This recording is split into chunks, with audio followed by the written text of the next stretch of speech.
Bonjour, nous allons voir aujourd'hui le mode de transmission des maladies monogéniques. Nous allons commencer par la transmission autosomique récessive. Donc l'allèle muté se localise sur un autosome et il se transmet selon un mode récessif. Donc la mutation des deux allèles est nécessaire pour avoir la maladie. Les sujets atteints sont forcément homozygotes et les hétérozygotes sont sains. Nous avons ici une union entre deux parents hétérozygotes indemnes. Ils portent l'allèle muté qui est représenté par le petit b et l'allèle normal grand B. Donc grand B petit b et grand B petit b. La ségrégation des gamètes. Ensuite, dans la descendance, nous allons obtenir donc un quart d'homozygote atteint petit b, un quart grand B petit b hétérozygote indemne et encore une fois un quart hétérozygote indemne grand B petit b et un quart d'homozygote indemne. Nous avons dans l'hérédité autosomique récessive un risque de récurrence de 25%. La maladie, elle est héritée par les deux parents puisqu'elle est récessive. Nous avons une fréquence de mariage consanguin. Nous avons ici une autre union entre deux parents hétérozygotes sains. L'allèle muté est représenté par le petit r et l'allèle normal grand R. Dans la descendance, nous allons obtenir 25% de sujets totalement indemnes homozygotes, non porteurs de la maladie, grand R, 50% de sujets hétérozygotes indemnes qui portent donc la maladie, grand R, petit r, et 25% de sujets malades, donc récessifs. Les atteints sont homozygotes petit r, petit r. Nous avons ici un arbre généalogique. Nous montrons une hérédité autosomique récessive, la première génération, deuxième et troisième. Nous allons avoir le phénotype donc pathologique dans la fratrie, ce qu'on appelle une transmission horizontale des caractères, chose qu'on ne retrouve pas dans l'hérédité autosomique dominante. Nous avons une transmission donc verticale. Les parents sont forcément atteints. Ici, généralement, les parents sont sains. Ils sont hétérozygotes sains. Les deux sexes sont atteints avec la même fréquence. Nous avons une fille et un garçon.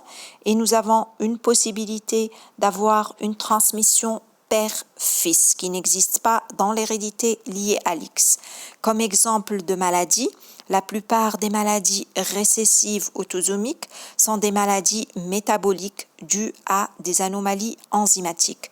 Comme exemple, nous avons la mucoviscidose, la drépanocytose et les thalassémies, qui sont des maladies dues à des anomalies de l'hémoglobine, l'hyperplasie congénitale donc des surrénales, l'hémochromatose, la phénylcystonurie et la maladie de Charcot-Marie-Tooth type 4, qui est une maladie assez fréquente en Afrique du Nord, au Maghreb, particulièrement en Algérie et au Maroc. Elle représente la neuropathie sensitivo-motrice périphérique la plus fréquente. La mucoviscidose. Donc la mucoviscidose est une maladie autosomique récessive très fréquente en Europe, particulièrement en France. Elle représente un nouveau-né sur 3000 environ. Elle est due à une mutation dans le gène qui code pour une protéine qu'on appelle l'ACFTR, donc Cystic Fibrosis Transmembrane Conductance Regulator. C'est une protéine transmembranaire qui joue un rôle de canal d'échange d'ions chlorure entre l'intérieur et l'extérieur des cellules. Et lorsque nous avons une mutation du gène qui code pour cette protéine, nous avons une diminution d'eau qui est excrétée et un mucus épais, surtout au niveau des muqueuses digestives et respiratoires. Le gène est localisé sur le chromosome 7. La transmission liée à l'X. Donc l'allèle muté se localise sur le gonosome X, donc sur le chromosome X. à peu près 200 gènes sont localisés sur le chromosome X. L'homme est dit hémizygote parce qu'il possède un seul X.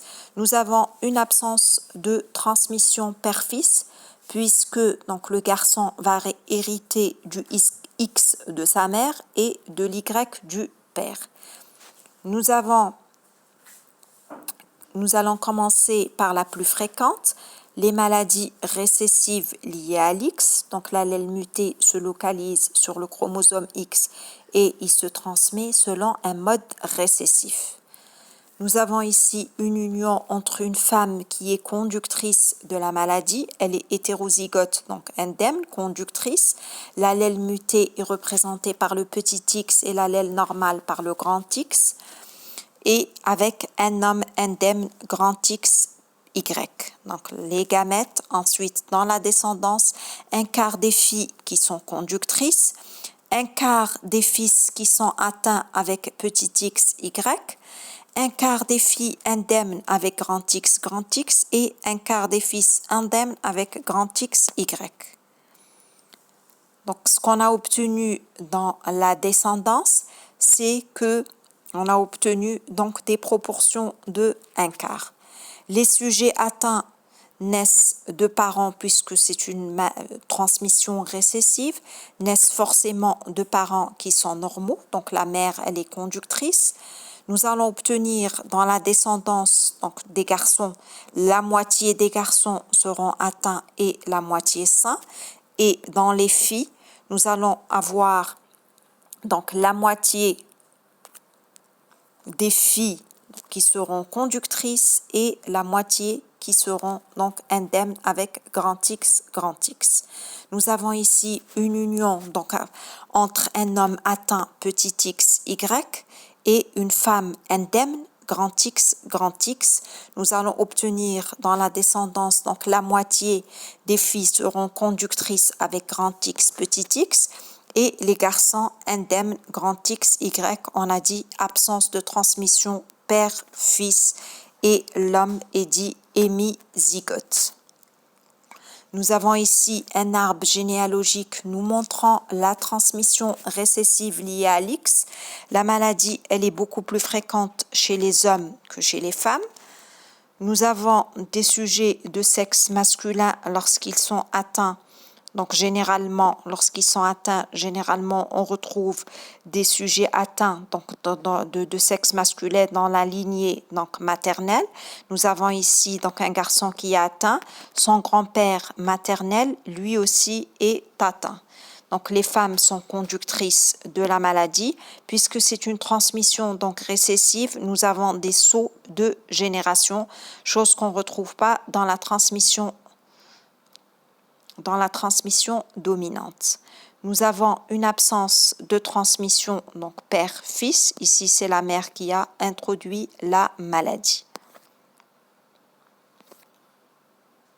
Particularité de l'hérédité récessive liée à l'X, nous avons l'inactivation de l'X par l'hypothèse de Lyon, donc la lyonisation.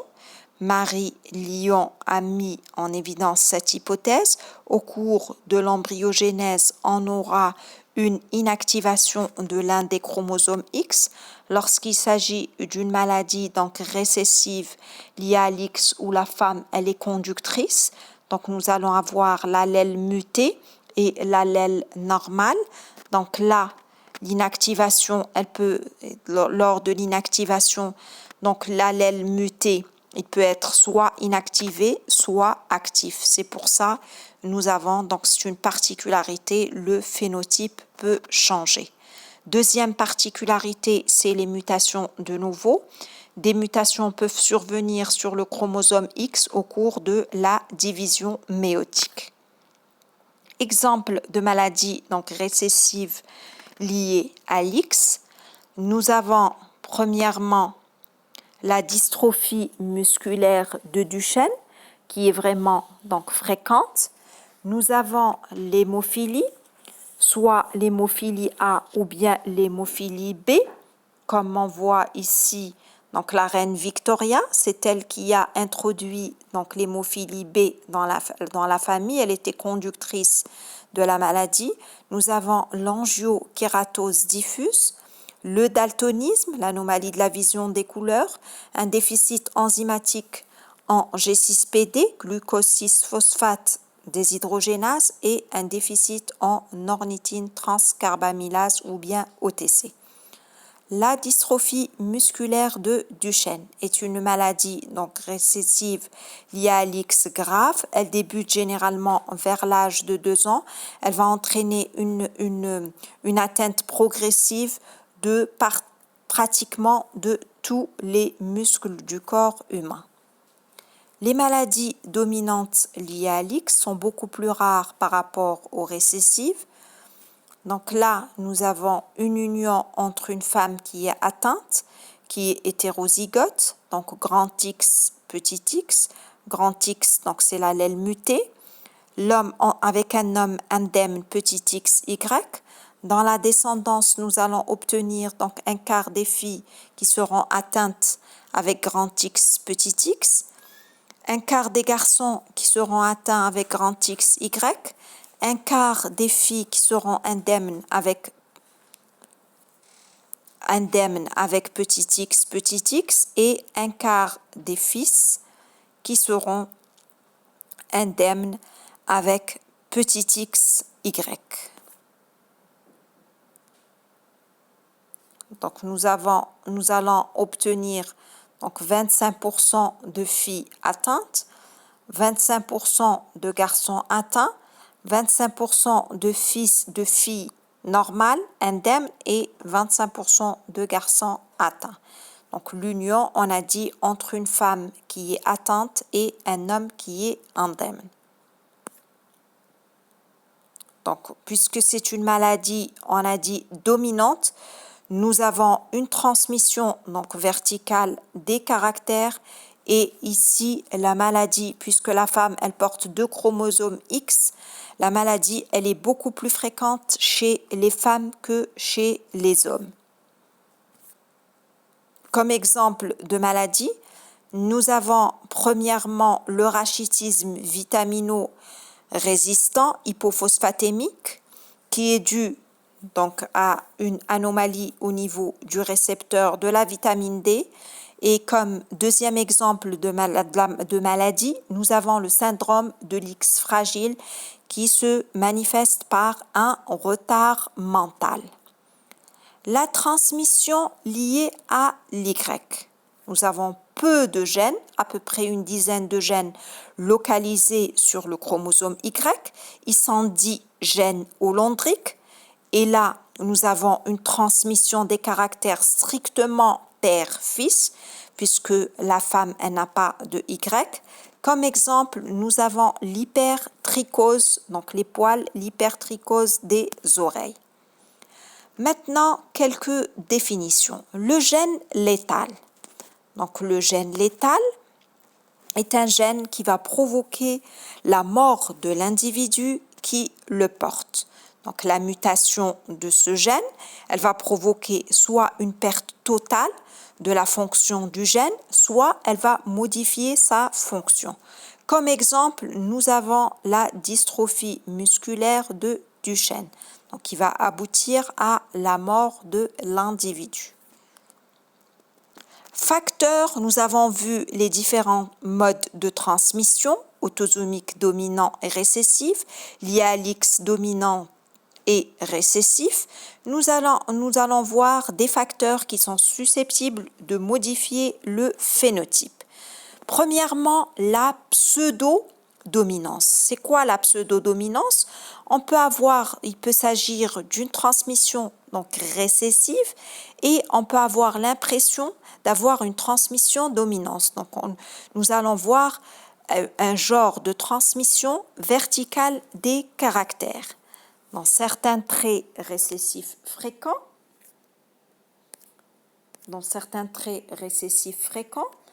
on a une fréquence d'hétérozygote. Comme on le voit très bien ici au niveau de cet arbre généalogique, nous avons donc une femme donc homozygote pour la maladie, c'est une maladie donc récessive autosomique, et nous avons donc l'homme qui est hétérozygote. Et nous allons obtenir donc dans la première génération, des sujets qui sont atteints. Et là, donc, on n'a pas eu de saut de génération. C'est pour ça qu'on parle de pseudo-dominance. Les facteurs qui favorisent la pseudo-dominance, c'est la fréquence d'hétérozygotes dans certaines populations. Donc, c'est des hétérozygotes sains. Les mariages consanguins aussi. Donc, un couple formé par un individu malade homozygote, petit a, comme on vient de le voir, et un sujet porteur hétérozygote avec grand A, petit a, et là, nous allons avoir donc une pseudo-dominance, une transmission verticale des caractères. Maintenant, la consanguinité. Donc, c'est quoi la consanguinité? Une union donc consanguine. Donc, on parle d'union donc entre apparentés, l'union consanguine entre apparentés, lorsque au niveau d'un couple, nous avons au moins un ancêtre qui est commun. Donc, au moins, comme on le voit ici, donc des ancêtres qui sont en commun. Donc, au moins un ancêtre en commun. C'est pour ça qu'on parle donc d'union consanguine. On a un coefficient, c'est le coefficient de consanguinité. Ce coefficient est élevé, donc plus le coefficient est élevé, donc plus les apparentés sont vraiment proches. Il est défini par la probabilité que les enfants de cette union reçoivent 2 fois l'allèle muté. Donc, ils vont le recevoir des 2 parents. Maintenant, la pléotropie, donc une autre définition. C'est quoi la pléotropie? C'est l'expression de traits multiples par un seul gène. Donc, un seul gène, il peut donner des manifestations différentes, il peut toucher donc plusieurs systèmes. Donc, il peut produire en même temps plusieurs phénotypes. Comme exemple, nous avons le syndrome de Lawrence-Moon-Bardet-Biedl. La mutation, elle provoque des effets qui vont toucher plusieurs systèmes. Le système, comme on le voit ici, donc on a plusieurs phénotypes. Il va toucher donc plusieurs systèmes, le système nerveux, le système donc digestif et même le squelette osseux. Maintenant, une autre définition qui est l'hétérogénéité. Donc, un sujet dans une maladie, donc un sujet atteint. Donc, qu'est-ce qu'on peut avoir? On peut avoir donc des mutations différentes dans le même gène. Nous avons 2 types donc d'hétérogénéité, ce qu'on appelle l'hétérogénéité allélique. Donc, une seule maladie, elle peut être due à des mutations différentes du même gène. Donc, dans le même gène, on peut avoir différents types de mutations. Comme exemple, nous avons la mucoviscidose. Nous avons plus de 1000 mutations pour le même gène, pour le gène donc, qui code pour la CFTR. Comme on peut avoir donc un autre type d'hétérogénéité, l'hétérogénéité interlocus. Donc on peut avoir un phénotype différent, mais la mutation, elle peut toucher un phénotype plutôt identique, mais la mutation, elle peut toucher des gènes différents. Donc c'est ça l'hétérogénéité. Maintenant, une autre définition qui est l'anticipation. Donc c'est quoi l'anticipation? Certaines maladies donc, vont s'aggraver au fur et à mesure des générations. Elles s'aggravent donc dans les signes cliniques et aussi dans la précocité de l'apparition des signes cliniques au fur et à mesure donc de la transmission au cours des générations. Nous allons voir sur un schéma, donc la sévérité, on a dit c'est une sévérité qui est croissante. Nous avons ici donc un grand-père maternel qui présente une forme asymptomatique de la maladie à 70 ans avec des signes légers. Une grand-mère, donc maternelle plutôt, une mère donc, qui a présenté une forme donc adulte à 30 ans et l'enfant donc, qui présente une forme néonatale à la naissance. Donc, dans la première génération, nous avons donc le grand-père. La deuxième génération, c'est la mère. Et la troisième génération, nous avons le nouveau-né. Donc le nouveau-né, il a présenté des signes beaucoup plus graves et beaucoup plus précoces. Donc il est atteint par la forme néonatale sévère de la maladie. Deuxièmement, quelques années plus tard, la mère, elle va déclarer la forme adulte de la maladie avec des symptômes qui sont moins sévères que la forme néonatale. Ensuite, pendant ce temps, le grand-père, donc le grand-père maternel, n'a présenté aucun symptôme. Donc on a dit la forme néonatale, la mère qui a présenté donc une forme moins sévère de la maladie que le nouveau-né. Le grand-père maternel, vers l'âge de 70 ans, il présente une forme asymptomatique de la maladie avec quelques signes cliniques. Avec quelques signes cliniques moins graves. Donc, c'est ça la notion d'anticipation. Donc, au fur et à mesure des générations, la maladie, les signes cliniques de la maladie s'aggravent et ils apparaissent précocement. Maintenant, nous allons voir la notion de maladie, donc limitée et influencée par le sexe. Donc le phénotype, il va changer selon le sexe. La pénétrance et l'expressivité sont variables selon le sexe. Cela en raison de facteurs anatomiques, de facteurs physiologiques tels que les hormones sexuelles. Comme exemple, c'est la calvitie. Donc l'alopécie androgénétique, regardez ces manifestations chez le sexe masculin. Et je vous remercie.